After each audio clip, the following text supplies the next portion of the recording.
ನಮಸ್ಕಾರ ವೀಕ್ಷಕರೇ, ಚೇತಕ ಟಿವಿಗೆ ಸ್ವಾಗತ.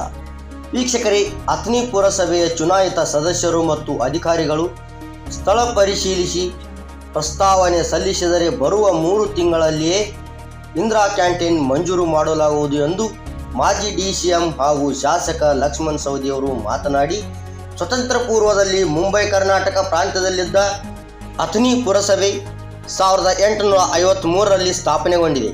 100 ವರ್ಷಗಳ ಇತಿಹಾಸ ಹೊಂದಿರುವ ಅಥಣಿ ಪುರಸಭೆ ನಿರೀಕ್ಷೆ ಪ್ರಮಾಣದಲ್ಲಿ ಅಭಿವೃದ್ಧಿ ಹೊಂದದೆ ಹಿಂದುಳಿದಿದೆ. ಏಕೆಂದರೆ ನಂಜುಂಡಪ್ಪ ವರದಿಯಂತೆ ಹಿಂದಿನ ಸರ್ಕಾರಗಳು ವಿಶೇಷ ಅನುದಾನ ಒದಗಿಸದೆ ಕೇವಲ ಇಲಾಖೆಯ ಅನುದಾನವನ್ನು ಮಾತ್ರ ಒದಗಿಸುವ ಮೂಲಕ ಅಭಿವೃದ್ಧಿ ಕುಂಠಿತವಾಗಿದೆ. ಬೆಳಗಾವಿಯ ಚಳಿಗಾಲ ಅಧಿವೇಶನದಲ್ಲಿ ಉತ್ತರ ಕರ್ನಾಟಕ ಅಭಿವೃದ್ಧಿಗಾಗಿ ಮುಖ್ಯಮಂತ್ರಿಗಳು ವಿಶೇಷ ಅನುದಾನ ಒದಗಿಸುವುದಾಗಿ ಭರವಸೆ ನೀಡಿದ್ದಾರೆ. ಆದ್ದರಿಂದ ಪೌರಾಡಳಿತ ಸಚಿವರಾದ ರಹೀಂ ಖಾನ್ ಅವರು ಅಥಣಿ ಪುರಸಭೆಗೆ ವಿಶೇಷ ಅನುದಾನ ಒದಗಿಸುವ ಮೂಲಕ ಅಭಿವೃದ್ಧಿಗೆ ಸಹಕರಿಸಬೇಕು. ಅಥಣಿ ಪುರಸಭೆಯ ಚುನಾಯಿತ ಸದಸ್ಯರು ಆಯ್ಕೆಗೊಂಡು 2 ವರ್ಷ ಕಳೆದರೂ ಅಧ್ಯಕ್ಷ ಮತ್ತು ಉಪಾಧ್ಯಕ್ಷ ಸ್ಥಾನದ ಮೀಸಲಾತಿ ಗೊಂದಲ ಇನ್ನೂ ಬಗೆಹರಿದಿಲ್ಲ. ನ್ಯಾಯಾಲಯದಲ್ಲಿರುವ ಈ ಪ್ರಕರಣವನ್ನು ಬೇಗನೆ ಇತ್ಯರ್ಥಗೊಳಿಸುವ ಮೂಲಕ ಮೀಸಲಾತಿ ಘೋಷಣೆ ಮಾಡಿದರೆ ಅಭಿವೃದ್ಧಿಗೆ ಪೂರಕವಾಗಲಿದೆ. ಅಥಣಿ ಪಟ್ಟಣಕ್ಕೆ 24 ಗಂಟೆ ಶುದ್ಧ ಕುಡಿಯುವ ನೀರು ಒದಗಿಸುವ ಉದ್ದೇಶದಿಂದ 110 ಕೋಟಿ ರೂಪಾಯಿ ವೆಚ್ಚದ ಕಾಮಗಾರಿಯನ್ನು ಶೀಘ್ರದಲ್ಲೇ ಆರಂಭವಾಗಲಿದೆ ಎಂದು ಅವರು ಅಥಣಿ ಪಟ್ಟಣದ ಅಭಿವೃದ್ಧಿಗಾಗಿ ಮತ್ತು ಜೋಡಿ ಕೆರೆಗಳ ಸುಧಾರಣೆಗಾಗಿ ಸರ್ಕಾರದಿಂದ ವಿಶೇಷ ಅನುದಾನ ಒದಗಿಸಬೇಕೆಂದು ರಾಜ್ಯ ಪೌರಾಡಳಿತ ಸಚಿವರಲ್ಲಿ ಎಲ್ಲ ಪುರಸಭೆ ಸದಸ್ಯರ ಪರವಾಗಿ ಮನವಿ ಮಾಡಿದರು. ಇದೇ ಸಂದರ್ಭದಲ್ಲಿ ಚುನಾಯಿತ ಪುರಸಭೆ ಸದಸ್ಯರು ಪೌರಾಡಳಿತ ಸಚಿವ ರಹೀಂ ಖಾನ್ ಹಾಗೂ ಶಾಸಕ ಲಕ್ಷ್ಮಣ ಸವದಿ ಅವರನ್ನು ಸನ್ಮಾನಿಸಿದರು.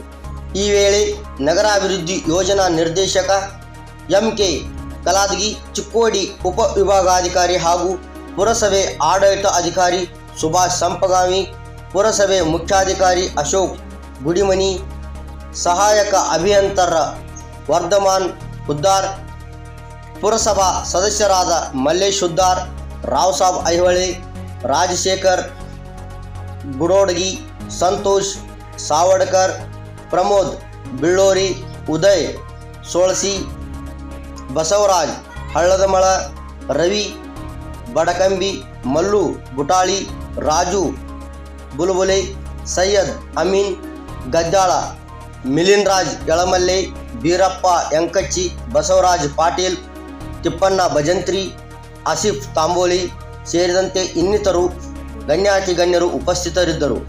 ಅಥಣಿಯಿಂದ ವರದಿಗಾರರು ಅಬ್ದುಲ್ ರೆಹಮಾನ್ ಸನದಿ. ಈ ಏರಿಯಾ ಆಗಲಿ ಗವರ್ಮೆಂಟ್ ಸಲಹೆ ಯೂಸಿಡ್ ಒಂದು ಒಳ್ಳೆ ಕಾನ್ಸೆಪ್ಟ್ 110 crore ಫ್ಯೂಚರ್ 50 ವರ್ಷಕ್ಕೆ ನೀರಿನ ಸಮಸ್ಯೆಯಲ್ಲಿ ಇರಲಾರ್ದಂಥದ್ದು ಪ್ರಾಜೆಕ್ಟ್ ಮಾಡಿದ್ದಾರೆ. ಆ ಪ್ರಾಜೆಕ್ಟ್ನಲ್ಲಿ ಮತ್ತಿನ ಒಂದು 20-30 ಕೋಟಿ ಜಾಸ್ತಿ ಬೇಕಂದ್ರೂ ಅವರು 100% ನಾನು ವ್ಯವಸ್ಥೆ ಮಾಡ್ಕೊಡ್ತೀನಿ ಅಂತ. ಈಗ ಮೇನ್ ತಮ್ಮೆಲ್ಲರಿಂದ ಮತ್ತು MLA ಸಾಹೇಬರಿಂದ ನನಗೆ ಮೊದಲಿಂದ ಒಂದು ಡಿಮ್ಯಾಂಡ್ ಇದೆ. ಏನಂತಂದ್ರೆ ತುಂಬ 50 ವರ್ಷ 100 ವರ್ಷ ಎಷ್ಟಾಗಿದೆ? 170 years.